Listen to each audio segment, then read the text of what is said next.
It's time for the Rick Smith Show.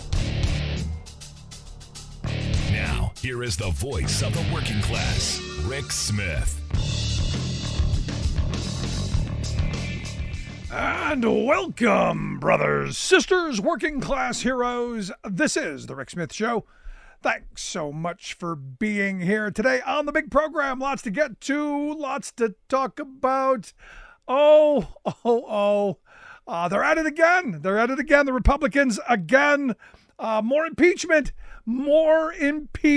Republicans are planning another one. This time over Joe Biden and his Israel policy, over saying, look, I'm going to draw a line. Don't want you going into a certain place. We're not giving you the weapons to do this. Do what you're going to do, but we're not going to be part of it. Evidently, Corey Mills, Republican of Florida, first termer, he's not happy. And look, it's his right to do. Throw it out there. He evidently stole a lot of the ideas from the 2019 impeachment of Donald Trump, because you may remember. Donald Trump kind of did something like this in a way. Congress had allocated some monies to be given to Ukraine, and Donald's like, hey, I need some dirt on that Biden guy. Get me the dirt, and I'll give you the stuff.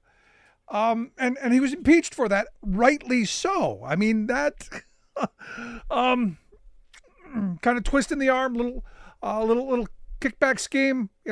Again, I get it. Now, if Mills can show where Biden said, hey, get me some dirt on Trump, I'd be like, yeah, impeach him, because that's wrong. Who would want that to be the reality? But it's not. Now, understand, Republicans are they can taste how badly they want to impeach Biden. I mean, like three, I guess, committees that are currently looking into the Biden family businesses, still waiting for those impeachments to happen. Lauren Boebert had hers over the southern border, which again, not impeachable. And I'm reading through this guy's statement as he unfurled this impeachment. I'm going, here's clearly a guy who failed high school civics. At least that's what I came up with. And how he got into Congress, not quite sure. But we'll see. And look, by all means, impeach the president, because it's clearly working for you. Now, the other guy who maybe we should be looking into a little bit, evidently had a little shindig at Mar-a-Lago.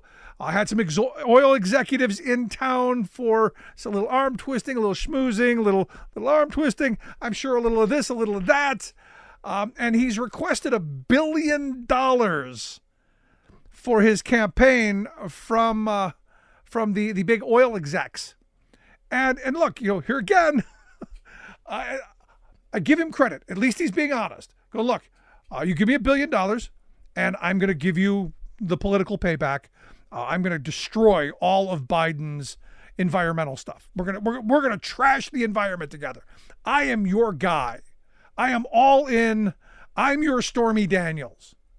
I am going to be the one who just trashes the environment. We're going to get rid of those stupid EVs, and it's going to be gas guzzlers. I'm going to get rid of those cafes. He didn't say that, but that was part of it. We're going to make sure Americans get 3 miles to the gallon so that you make tons of money. And of course, we're going to lower your taxes so you don't have to pay anything. But you go, this is how they do it. Because $1 billion may sound like a lot of money to the oil industry. No.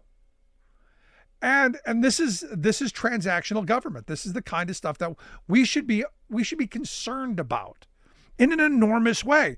That's why on Wednesday you had Vice President Kamala Harris tiptoeing. And again, this is the thing that gets me about Democrats, too timid. You got the right message. Get out there and scream it from the mountaintops. But evidently, she said about the Supreme Court that this court has shown itself to be an activist court. She says, I worry about the fundamental freedoms across the board. And this is where she gets a little timid, where she should be going, look, here's what's the problem. But she says, I don't want to, at this point, use my voice in a way that is alarmist. No, Kamala, use your voice. Be very alarmist. She said, but this court has made it very clear that they are willing to undo recognized rights. Yes! You should have done away with the first part of that. Look, they are going to fundamentally change this country. They are going to continue to attack women's rights. They're going to continue to attack labor rights. They're going to, well, if you're in any of the other communities, if you find yourself in any of the others, LGBT, interracial, whatever, find yourself in any of those outside of the original intent, land-owning white males over 21. If you're anywhere but that, it's you they're coming for. Now, look, as I've said before, as a land-owning white male over 21, okay, I can live in that world. But I don't want my daughters living in that world. I don't want their children growing up in that world. And this is where they've told us repeatedly where they want to take us back to. So any of the other stuff, the civil rights movement, forget that. The LGBT rights stuff, forget that. Voting rights, oh no, well, we're gonna undo all of that stuff. And down the list, all of the 20th century, as I've said. They want to repeal. They want to go back to the good old days of the 80s and 90s and not the 1980s and 90s. So for me, I look at the moment we're in, and Kamala, much more vocal on this you need to be. Use your voice in an alarmist way. They are coming for us. They are coming to destroy the country that we built and that we love. These people hate America. They love an idealized version that they've never lived under, that they can only fantasize about. And do they fantasize? Look at the porn usage in red states. But I'm in this spot going, Democrats, you need to toughen up. Because, as I've said, that which my grandparents' generation built is under a full frontal assault. And for me as a labor guy, when I look at the fact that this court has not seen a labor issue that they don't want to tear apart, my mind goes, how much, if there is a Trump term, how much do we lose? Do we make unions illegal? Do we allow yellow dog contracts again that says, hey, if you ever talk to a union, we'll never have to hire you? Do we allow blacklisting? Do we allow all of the things that the Supreme Court of the past has stood up for us on? The right to strike, the right to join and form unions, the right to free association in that world. And the sad reality is I see this court as one that would most certainly tear all that apart. And then go the other way. Any of those gun restrictions, if you're a gun person, if you're like, hey, maybe we should have sane gun laws. I was having this conversation with someone the other day where there was a 3-year-old who had a gun at school. 3-year-old had a gun. And preschool, 3-year-old with a gun. Yeah. But, I said, look, the Constitution doesn't say over 18. Constitution doesn't put any restrictions on gun ownership. The gun fetishists, 3-year-olds might be packing. And that may be the fantasy world, and everyone's got a gun. There are very real consequences to someone like Trump getting reelected. There are very real consequences to all of the nonsense that's being thrown at us to go, oh, Biden's bad. We should give Donald another chance. Like we forgot what the 4 years of Trump actually looked like. Like we forgot the assaults on our rights and the assaults on sanity. And this is where I keep coming back to. We need a much more aggressive Democratic Party to come out and say what is. Yesterday we talked about the fact that most people don't know what the major legislation is that Biden has gotten passed. 4 major, massive pieces of legislation. And the vast majority of people, I never heard of it. You heard it? It's because they don't They don't have a mechanism to get that out. They don't have the platforms to get that out, and they're not doing a lot of it. They got 6 months. Get to work. So if it means being a little bit alarmist, if it means being a little bit angry, means shaking the fist, got to do it there, Kamala. You're the one. Get out there. Get to work. Want to hear your thoughts. Are you as concerned as I am that these extremists could take over and that 1880s, 1850s, 1830s kind of ideology could take hold? Email me, rick@thericksmithshow.com. Quick break. Right back.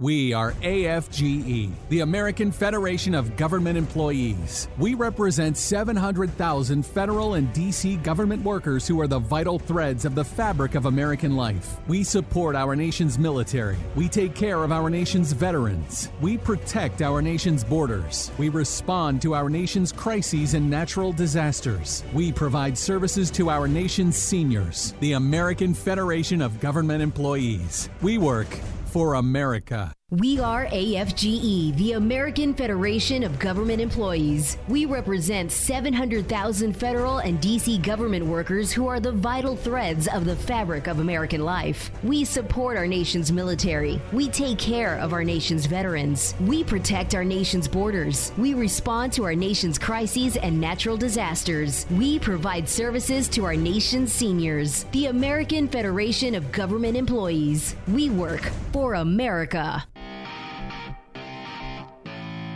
Welcome back to the Rick Smith Show. Now, here is Rick Smith.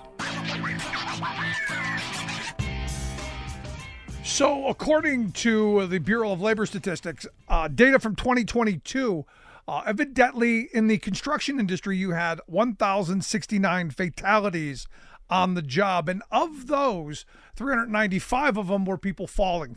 So fatalities from falling. So that's why this week is National Safety Stand Down Awareness Week.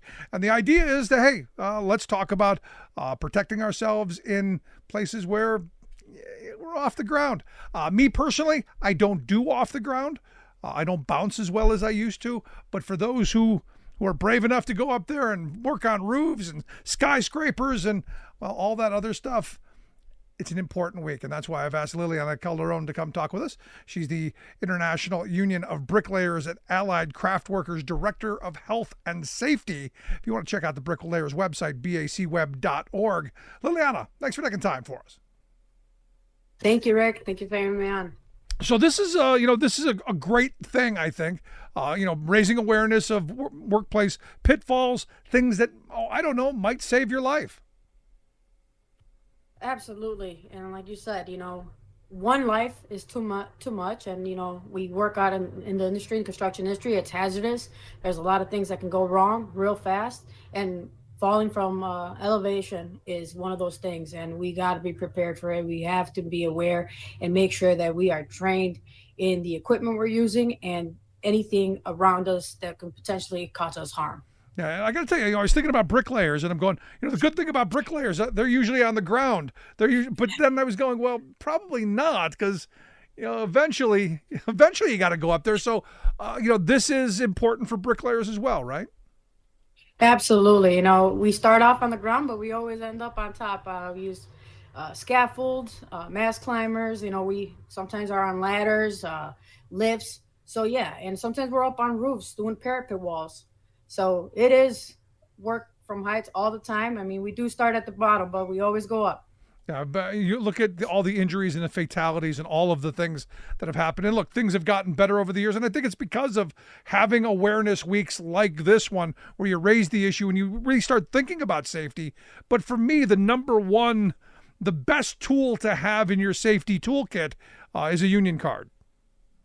Absolutely. I mean, the unions, everyone from across the aisle, all our allies, we hone down on safety. Safety is number one. We live it, we talk it, we walk it. We walk the line and we talk it. But, I think as union members, we are better off starting at on job sites as apprentices, you get trained on OSHA 10s, OSHA 30s, hazard awareness training on equipment that you'll be using. It's a step forward than going out to the job and not knowing one thing from the other and what potentially can cause you harm. No, I remember I just got out of high school, and someone said, "Hey, you wanna build houses?" So for a summer I swung a hammer, and the kind of training I got is, well, here's a hammer, and everything else was just figuring it out.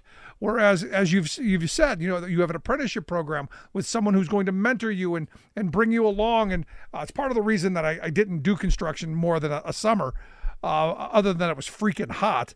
But this is a really important thing to bring up in that mentorship, that apprenticeship program, that, hey, this is how you do it right. No, absolutely. I mean, it goes a long way, starting out, a lot of these kids come in, they're young, they're green, they haven't worked construction at all. Maybe their family hasn't come from construction.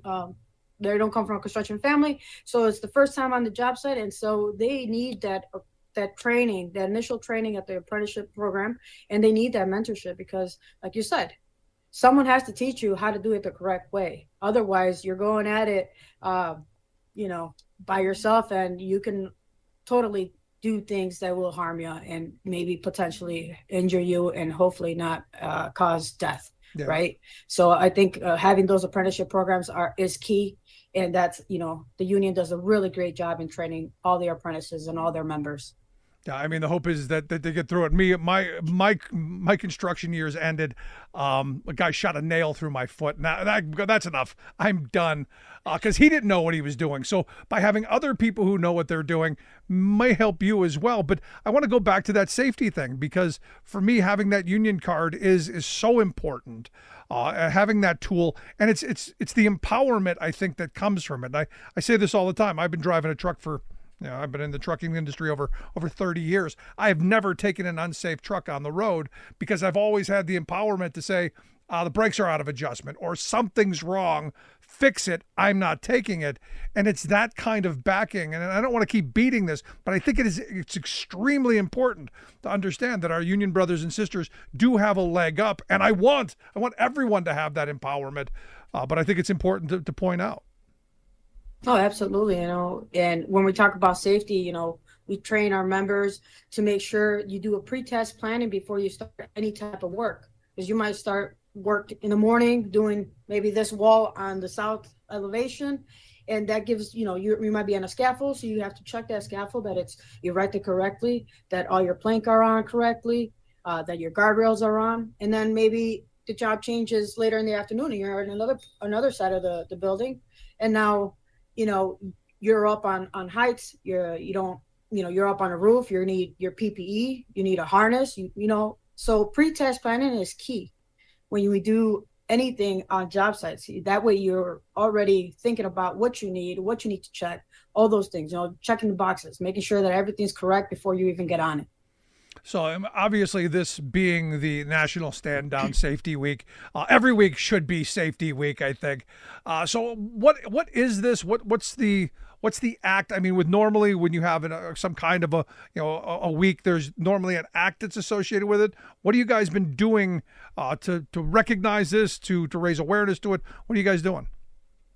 So the stand down basically started back about 11 years ago. This is the 11th annual stand down week. CPWR, NIOSH, and OSHA started this, and it raises awareness the whole week. There's webinars, Spanish and English, on falls, the hazards, proper PPE, how to wear it, how to take it off, how to make sure it's working correctly. And then what we're doing, we have also put on some webinars. We've also put out toolbox talks, how to use ladder safely, how to get on scaffold safely, PPE, how to wear that correctly. We put out a whole set this week, and then we are working on a 4-hour hazard awareness training to come out in the next couple months to kind of hone down on falls, because it's not going away. The numbers keep rising, and it's unfortunate. And we're trying to do that outreach with our members, making sure that they have the right information so they can keep safe. A big part of this has to be your partnership with the contractors. I know in the building trades, the union and the contractors, they're generally somewhere close together. I'm sure there's a lot of participation to ensure that, because they don't want anyone getting hurt either, because it's not good for their bottom line, right? Right, correct. I mean, someone gets injured or loses their life, that's costly, right? For the employer, for the contractor. Now you have to hire a new person, train that new person. Instead, if contractors have that buy-in of safety, you can keep that person safe and continue and be productive, right? And with the stand down, we really want to make sure that we take time to think about safety. Sometimes it's a go, go, go. Let's produce. And sometimes, we tend to not think about safety on to specifics. And I think this week really hones down and makes sure that everyone takes that time to think about safety and be safe. No, I was looking at Twitter and some of the stories of people sharing, especially some of the near misses that they had where they got lucky, and how this awareness week has made them rethink some of those things. Can you share some of those kind of stories where, maybe in your career you said, well, I dodged a bullet there?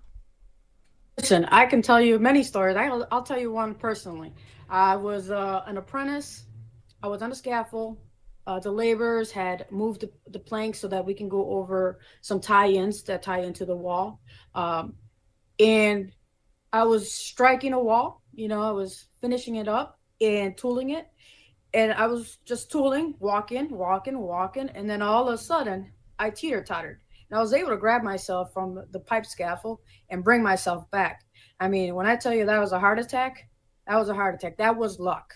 If I would have kept going and not had that pipe scaffold next to me to grab, I might have gone down, and I would have gone down about 15, 20 feet.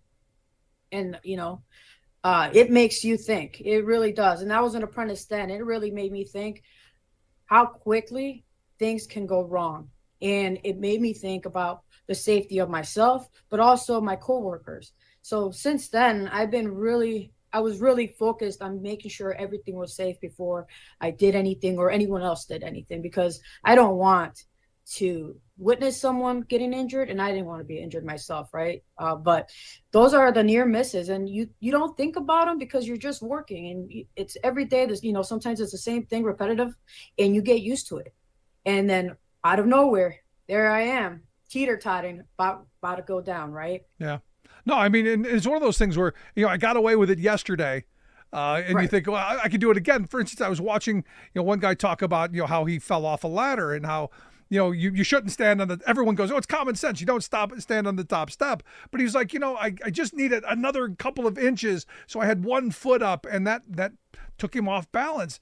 And it sounds like common sense, but if you're really not thinking about it, if you're focused on getting the job done, I can see how you can make mistakes and they could be fatal.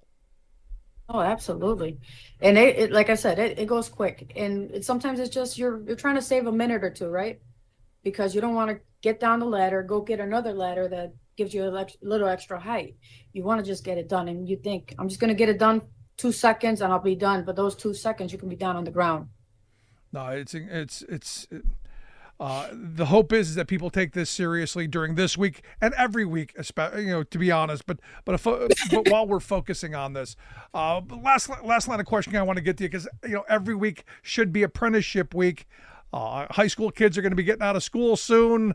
I know you guys have an incredible apprenticeship program. The Bricklayers trade is an incredible trade. What's the pitch for people wanting to get into the industry? What brought you in? It brought me in. I fell in love with it. I can honestly say I just fell in love with the trade, but it was a good career choice. It has provided me with a home, financial stability. I can look now. I mean, I was 20 something years old when I started, but now that I'm in my early 40s, I'm thinking about what my retirement looks like, and I have money, right? And to the new kids coming in, I know they're not thinking about retirement, but they have great benefits, health benefits. They can make good money and they can get a house, a car, all the things they really want, because this trade provides you that stability, financial stability, and much more, right? It's a hard job, but it's very satisfying.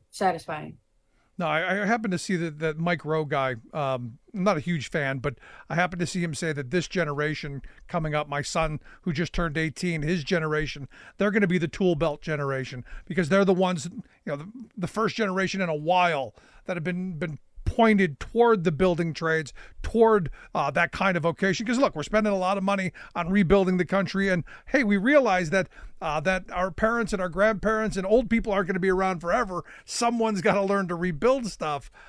So are you seeing a lot of young people coming towards the Bricklayers and Allied Craftworkers Union? Are you seeing that kind of shift that I'm told is happening? No, yeah, absolutely. These kids, they want to get hands-on, they want to be hands-on. And with the building trades and with our union, we're trying to gear the high school students that are coming right out and get them right into the trades, right? By making it a safe place to work, an equitable place to work, right? It's diverse workforce.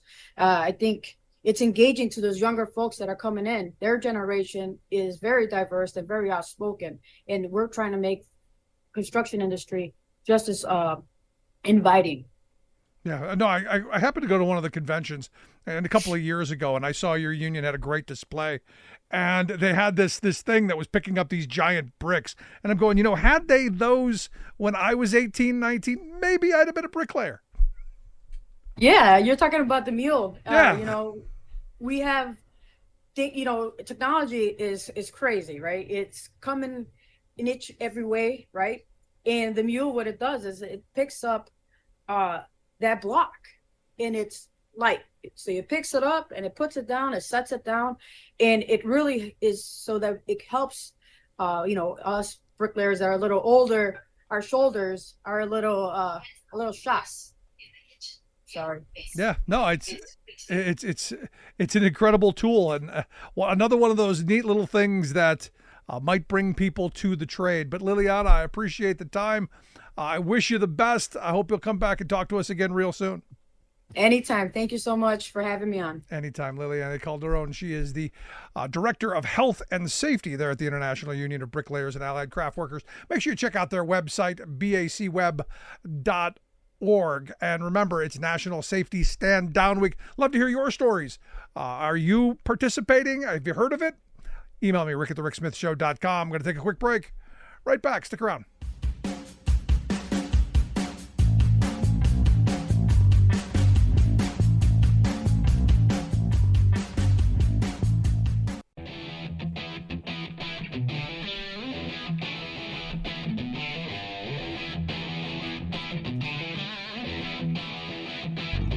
Welcome back to the Rick Smith Show. Now, here is Rick Smith. So it appears that I think, now again, not a lawyer, don't even play one on TV, but I think it appears that the Trump defense, I think all they're really trying to work for is a mistrial at this point. Because it doesn't look good for him, not at all. And Trump has to be, about to explode inside. And I bet the reason he keeps falling asleep is they're drugging him. That's the only way he sits silently through any of this stuff. And look, Trump having to sit there and listen to Stormy go through all of their tryst, that had to be painful because he could do nothing to shut her down. He was powerless. And I got to tell you, I thought of Foster Freeze.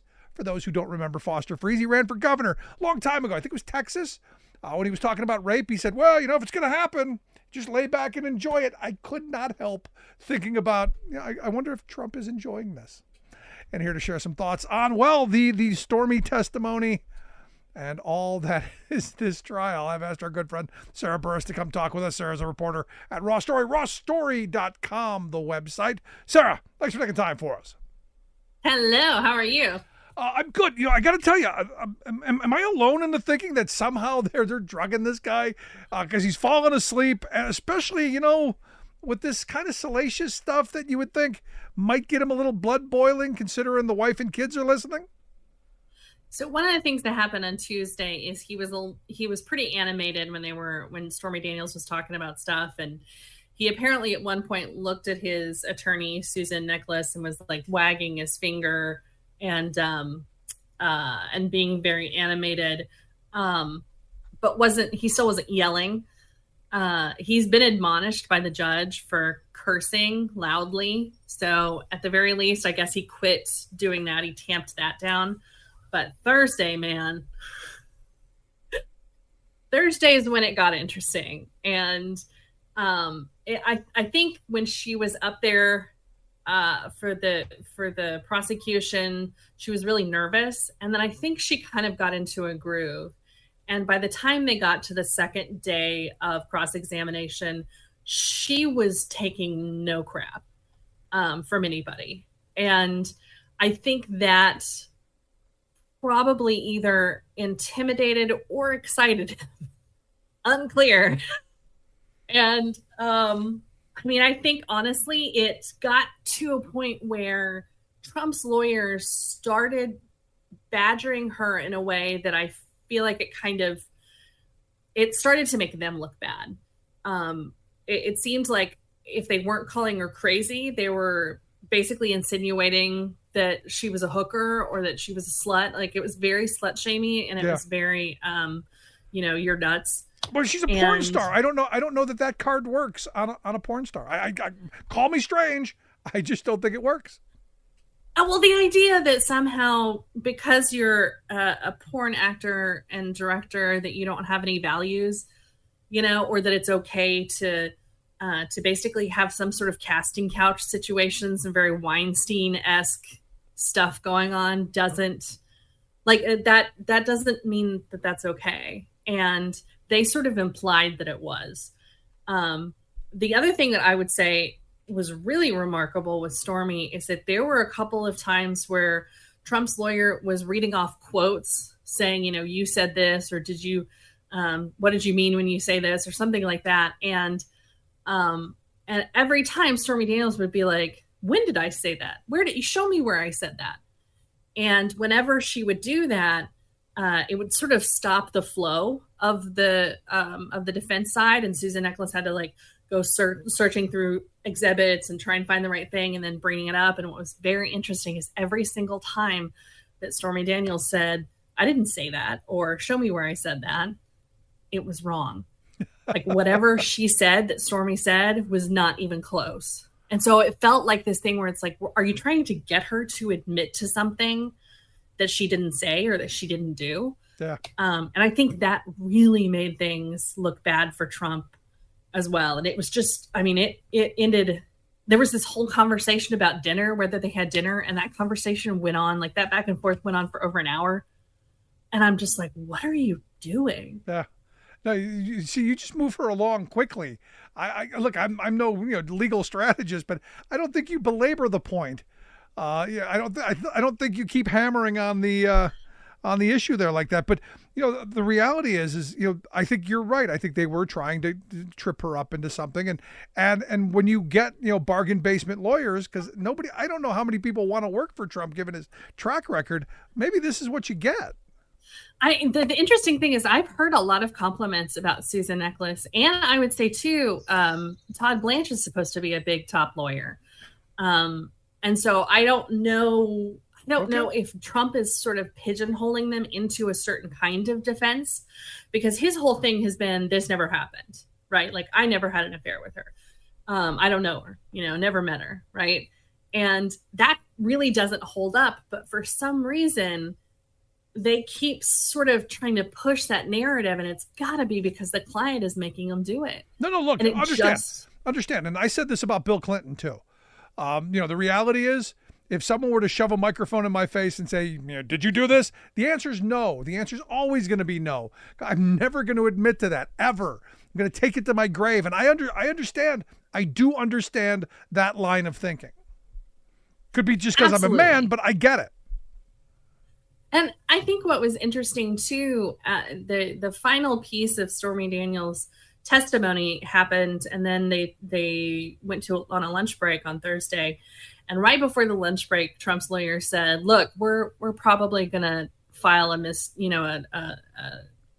mistrial again, a renewal for a mistrial or something like that.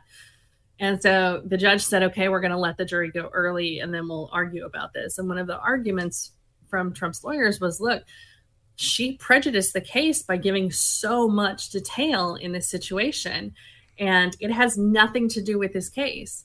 And the prosecution says, oh, beg to differ, because all of these salacious details, of which there are many, give a reason that Trump would want to pay her hush money and would want to hide it, because this is humiliating stuff.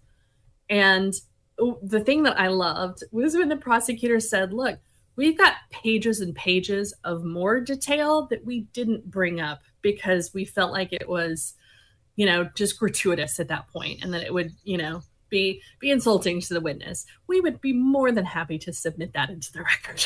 Wow. Yeah, I know. Look, none of this stuff is easy. If you're Trump, you got to be going, how do I get out of this? Well, I think the first thing is don't cheat on your wife. Yeah, there is that. Now, I saw Rick Scott was in the courtroom. Why is Rick Scott there? The Florida senator. I think a lot of people are going to start to show up because Trump has told his advisors that he feels like nobody's supporting him. There's nobody outside the courtroom. He doesn't have any MAGA people holding up signs and throwing a fit. Like, at most, they're like less than 5, just a little handful. So inside the courtroom, he's had some of his staff members. Eric Trump has been there. And then now politicians are starting to come in. Rick Scott came in today, and one of the things that happened at the lunch break is that he then started slamming the judge's daughter and all of these things that are mandated that Trump can't do in the gag order. So what is interesting is the gag order says that Trump can not only not say these things, but he can't ask somebody else to say these things for him. And there's really no way to prove, unless you put some people on the stand and start asking questions, if Trump then did persuade Rick Scott to say these things, because he can't. Except that they rode together from Florida on the plane. And they came together in the car. And Rick Scott's got a big Senate election going on, and his Democratic opponent keeps outraising him, hand over fist. So Rick Scott needs Trump bad. So, yeah, that's the motive. He had right to come there. Kiss the ring. I got to stop. I got to get away from this. There's nothing good in this and following this anymore for me. I got to move on. But interestingly enough, what's the weird poem that Ivanka Trump put out on Instagram? So she shared this video of Tom Waits, of all people, reading this poem. And it's something I had never heard before, but it's basically a poem that talks about, light out of the darkness. And it was kind of cryptic, and it seemed like, it was something about people badgering you, and, and you'll still shine, and you can fight back. It was basically a message to her father, and it's a cryptic enough that she can send it to him, and he'll get it. But it's also still something that, if normal people are not going to get. Normal people aren't going to look at that and be like, Ivanka is grossly supporting her dad who hooked up with the porn star who he said looked like her. And look, none of this. I'm waiting for Van Jones to come out and go, now he's presidential. Oh, Van Jones. I'm sorry. That was right. But here's the thing. While we've been focusing on the porn star and all the salacious details and all that, they've been talking about, if Trump wins, what his presidency could look like. And, one of the things I found interesting is the Project 2025, led by the Heritage Foundation. They're saying that Trump should make a concerted effort to execute like 40 prisoners on death row. So we're going to not only we're going to make executions great again. Also, he says he wants to assassination squads to go into Mexico to kill cartel leaders. So we're going to invade another country. Death. If one end isn't bad enough, death on the other. It's really kind of weird because I think when Trump was in office, Mark Esper talks about this in his book, where he said that Trump asked them, I want some kind of ideas for if I wanted to go after the cartels, what we could do. And one of the ideas was, send drones. Then there was send the assassination squad. And the other one is put boots on the ground in Mexico, and a ground invasion from the United States into Mexico, and sending American soldiers, everybody's sons and daughters, to die in Mexico for the cartels. And what's crazy is this actually polls really well among Americans. And I'm just like, my theory is what polls well is, kill the cartels. Yeah.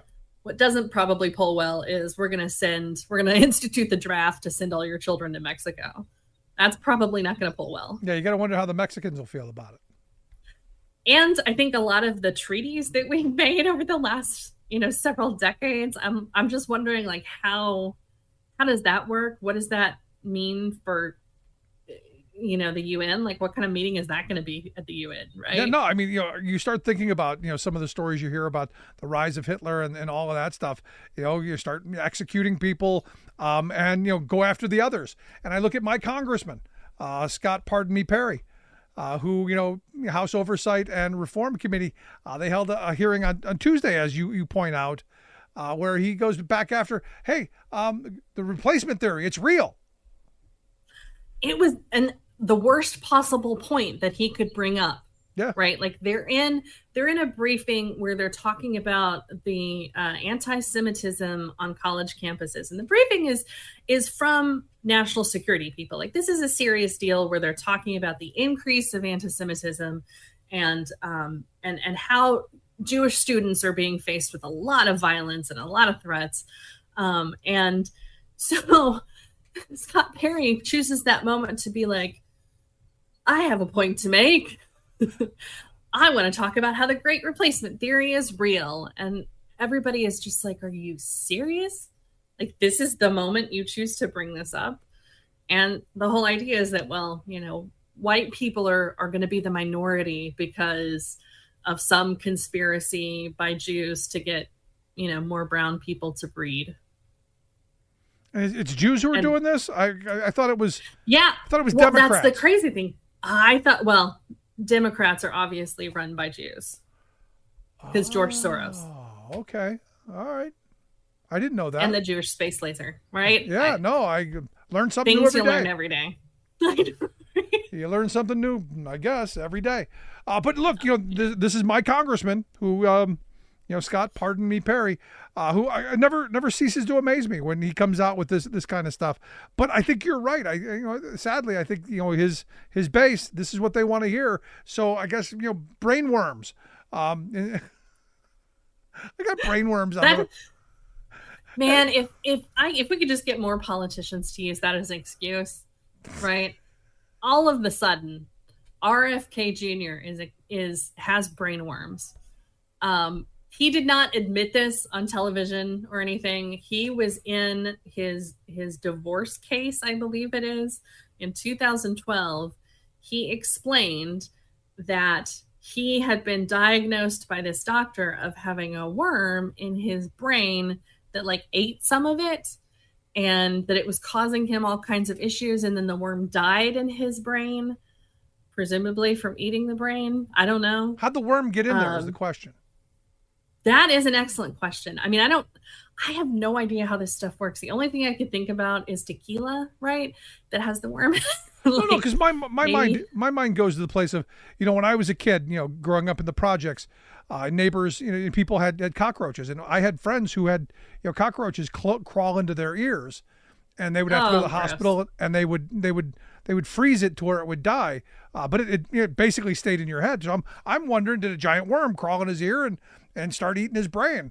And he's offered to eat 5 more brain worms, to debate, Biden and Trump, which, okay. I'm not sure that that's how that works, since your stomach isn't actually connected to your brain. But again, there is part that. of his brain that perhaps knows how anatomy works was eaten. The thing is he's also done a whole lot of drugs in his life, and he will talk about this as well. And it just makes me think of Ozzy Osbourne and all of the drugs that he did in his life, and kind of comparing the two. There's an excellent question. Is it possible the brainworm is some kind of new drug that we don't know about yet that hasn't hit the hip culture? Like, is this what happens when you do LSD? I don't know. Like, all of a sudden worms come out of the walls or something and then crawl in your ears. Yeah, this election cycle, just very, very bizarre. Now, this week you also had Marjorie Trainwreck Green get her 15 seconds. But this time didn't go as planned. She's really taken a beating over this. Oh, yeah. She got booed by everybody. I mean, not just Democrats this time. Her own party booed her. And I think it's Marjorie picked the wrong horse. When Kevin McCarthy became speaker, she basically sucked up to him as much as humanly possible. And then the guy was gone. And she kind of was in between a rock and a hard place, because it's like, you picked your horse and he got kicked out of the race. So then you've got to come up with some other plan, and either you're going to shift focus and become the Mike Johnson loyalist, or you're going to have to just go, crazy and go after him. And she has chosen the latter option. Well, we'll see. And finally, Gavin Newsom working on a new memoir. I wonder if there'll be any, if he will regale us with tales of staring down Kim Jong-un or shooting puppies in the face. Newsom, so Gavin has a lot of stories. And for those of us who used to work in San Francisco politics, like we kind of, like, there were a lot of folks that knew Gavin. And he always sort of seemed like this very sad, pretty rich boy. And I just don't think that is the kind of person that shoots a puppy. I could be wrong, but it just doesn't seem like, he doesn't seem like the puppy killer type. And that's even after he was married to Kimberly Guilfoyle. I'm not going there. I'm not touching that one. I am not touching that one. As always, Sarah, I appreciate the time. Great work. Hope folks will take a look at the site, rawstory.com. Sarah Burris, thanks so much. Have an awesome weekend. You as well. I want to hear your thoughts. Email me, rick@thericksmithshow.com. Back after this.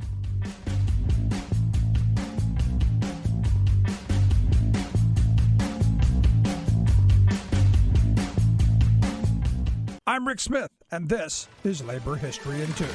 On this day in labor history, the year was 1980. That was the day that as many as 90,000 people rallied for the passage of the Equal Rights Amendment in Grant Park in Chicago, Illinois. The proposed amendment to the Constitution read, "Equality of rights under the law shall not be denied or abridged by the United States or by any state on account of sex." The idea to amend the Constitution to ensure equal rights for women was first proposed by Alice Paul in 1923. In the late 1960s, with the second wave feminist movement, the push for the amendment gained momentum. At the time, women only made 59 cents for each dollar earned by men. Not all labor leaders supported the Equal Rights Amendment. Some worried that the proposed constitutional amendment would nullify existing labor protections for women in the workforce. They instead advocated for legislation around specific issues faced by women. Myra K. Wolfgang, a vice president of the Hotel and Restaurant Employees and Bartenders International Union, testified against the ERA before the Senate in 1970. The ERA passed Congress in 1972, but in order for the amendment to go into effect, 38 states had to ratify it. 30 quickly did so, but then a backlash against the legislation began to gain momentum. Illinois was the only northern state that was a holdout for ratifying the amendment. A massive rally was planned. That morning, the Chicago Tribune described the crowd that was expected, including representatives from labor, religion, show business, politics, and the home. Despite this massive turnout, the Equal Rights Amendment failed to win enough support in Illinois. The amendment fell 3 states short of becoming the law of the land. Like what you hear? Check out more at laborhistoryin2.com.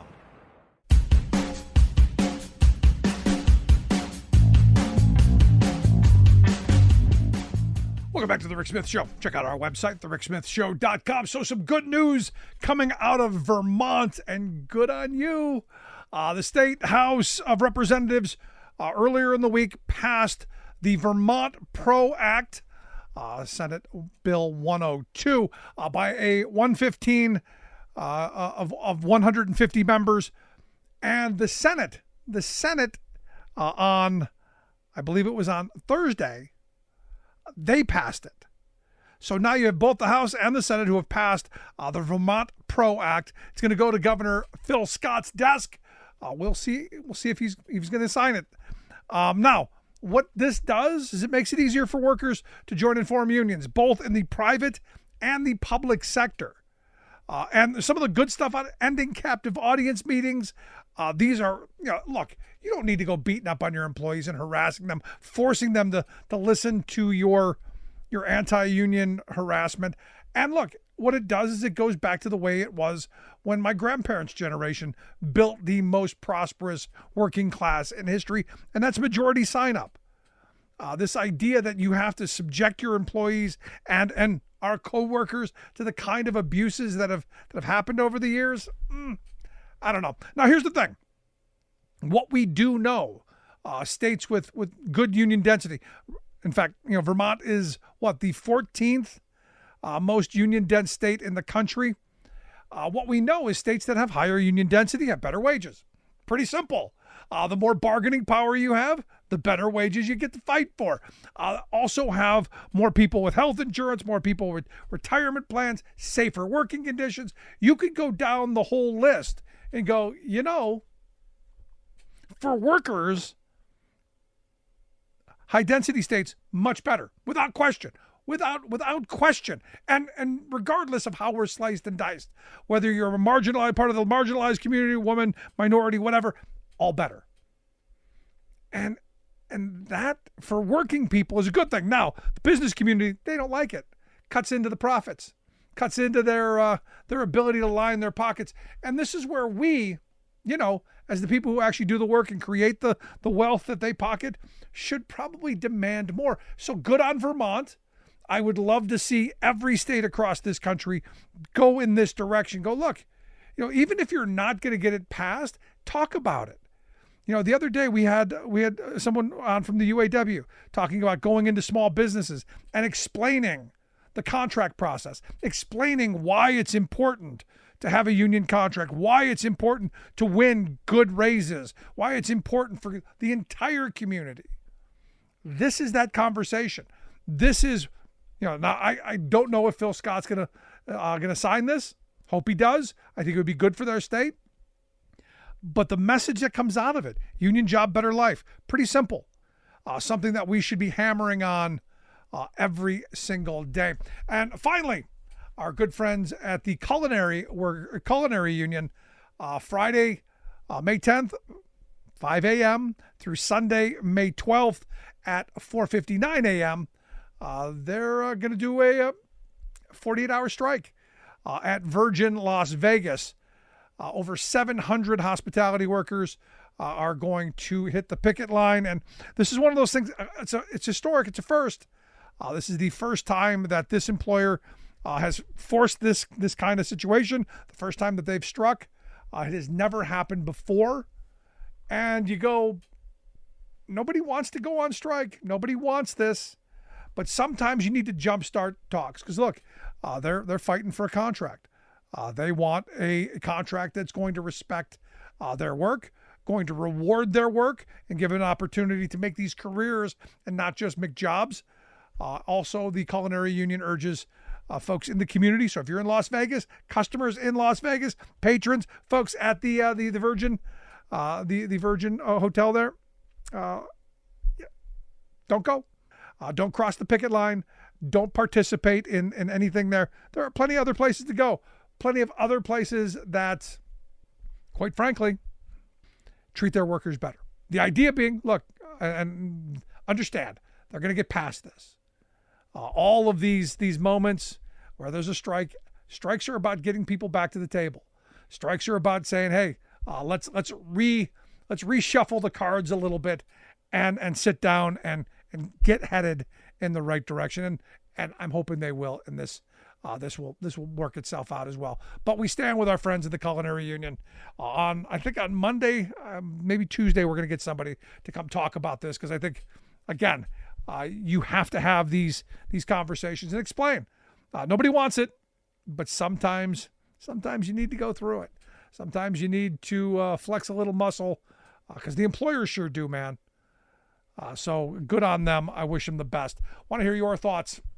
Something I said got under your skin, on your nerves, made you mad, made you happy, made you sad. By all means, reach out to me. Tell me. Rick at thericksmithshow.com. If you miss any portion of the program, grab the podcast. Also, video over at freespeech.org. As always, thanks so much for being here. We'll see you back here next time. You've been listening to The Rick Smith Show.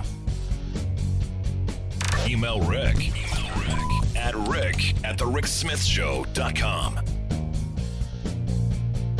Until next time, this has been The Rick Smith Show, where working people come to talk.